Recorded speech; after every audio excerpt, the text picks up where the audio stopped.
Elaine, Elliott, what if? What if Elaine, Elliott?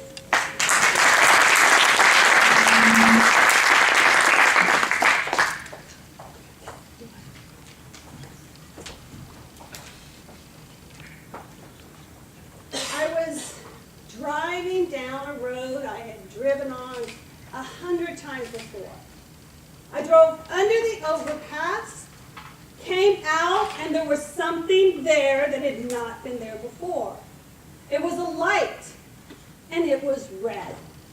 I was going about 100 kilometers per hour, and I knew that I was not going to be able to stop.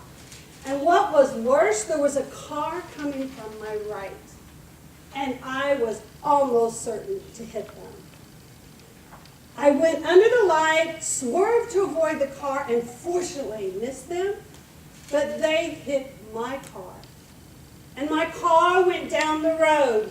Once it flipped, twice it flipped, 3 times it flipped, landed on its side. Every window in the car was shattered. The window to my left was still in place. The front window was still in place. Everything that was inside the car was outside the car except for me. I unbuckled my seatbelt, climbed out of the window, looked at what had happened, and was grateful that I was still alive, without a bruise, a scratch, or a scrape.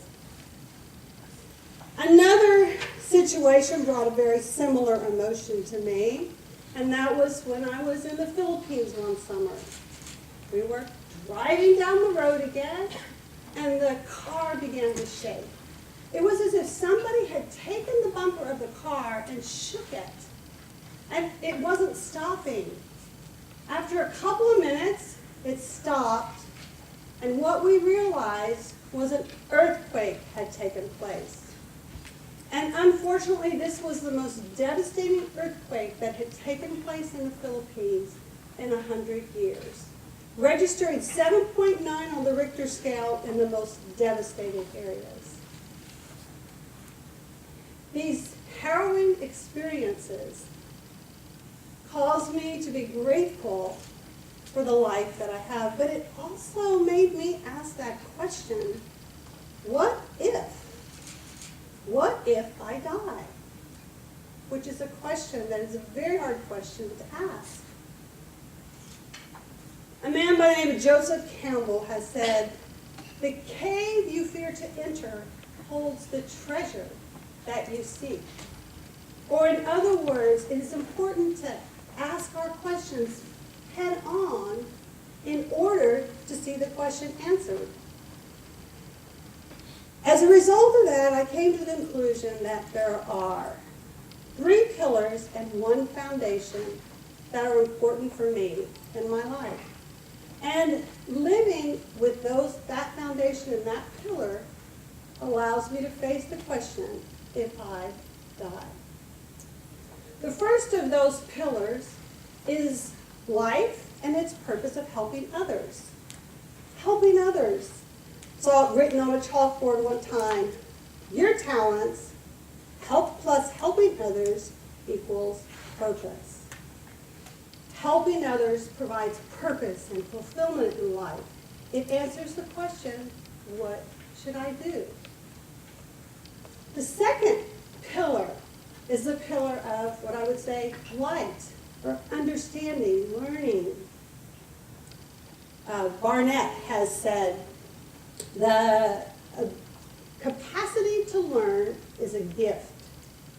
The ability to learn is a skill. And the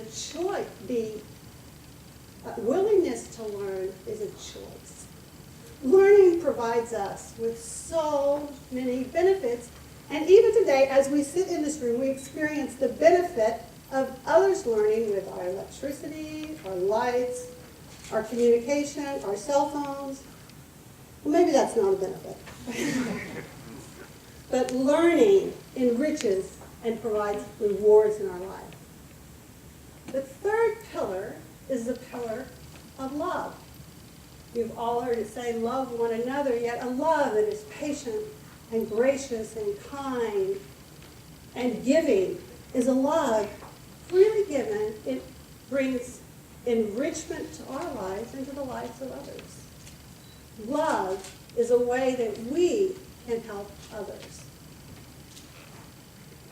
Yet, life and helping others, light and learning, love and giving, still do not answer the question, what if I die? The New York Times bestseller writer Rick Warren, in his book, which has been translated into over 50 languages and sold more than 2 million copies, had this quote. And he said, until you learn, or until you understand that you were made by God and for God, life will never make sense.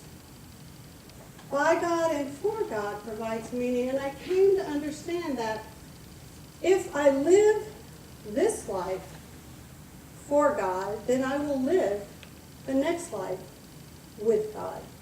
Or I live this life understanding Him, then I will live the next life with Him. The 3 pillars, again, provided understanding to me as to what to do in life. Living to help others, loving others, learning and understanding how life works. And the foundation that provided the answer to the question, what if I die, was the foundation of knowing that there is a sovereign God who cares and loves us. The words of Augustine, the great philosopher and theologian, he said, "Thou hast made us for thyself, O God, and our hearts are restless until they find their rest in thee."